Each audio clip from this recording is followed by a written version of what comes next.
उड़े যাবো আমি মাকা মদিনা।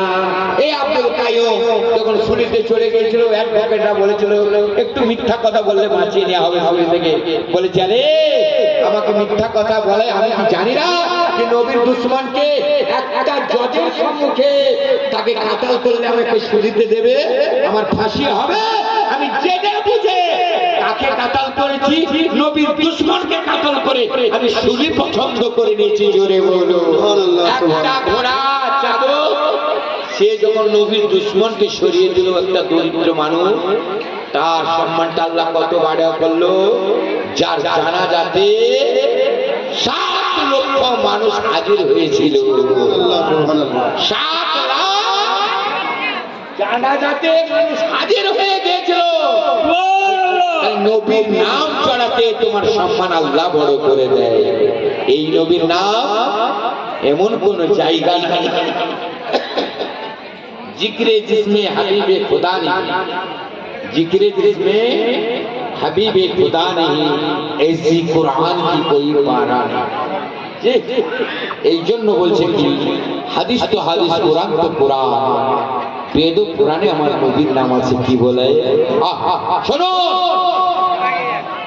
মাদো ব্যক্তিতে বাদ করতে পরো কিত্তা বিষ্ণু বাক্যং সদা বেদাতি সমাবিতা আল্লাহ চষ্টং ষষ্ঠং পরম পূর্ণ ব্রাহ্মণ আল্লাহু রাসূলুহু মুহাম্মদ করম আলা মুকমিকা কামালা বিন খাতাম মুরসাল নিবাসীনাম দাদোস শুক্ল পক্ষশ মাদুব মাসি মাদুবং লা ইলাহা হরদি পাপ মিন লা ইলাহা পরম পদম জনম বৈকুণ্ঠ জপ নাম মুহাম্মদ ওম নমো নিমং সংসীমং বিদাই বর্ণ ওম নমো নিমং সংসীমং জটাই বর্ণ ওম নমো নিমং সংসীমং সুকরি বাহারং জোসেফ। সুবহানাল্লাহ সুবহানাল্লাহ। বাচ্চাকে বলো সুবহানাল্লাহ।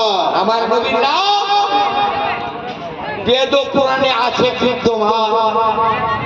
আজকে বেদ পুরাণ বললে হবে না, তার মানে মতলবটাকে জানার দরকার হবে।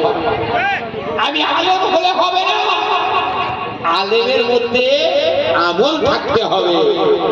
কি তাই আমার বিশ্ব নবীর নাম বেদ পুরাণে আছে বিদ্যমান। চিন্তা করো মুসলমান কিনা। মুস্কান গুটি গুটি পায়ে এসে মুস্কান মেয়েটা দিল 500 টাকা দান, আল্লাহ তাআলা পূর্ণ করে।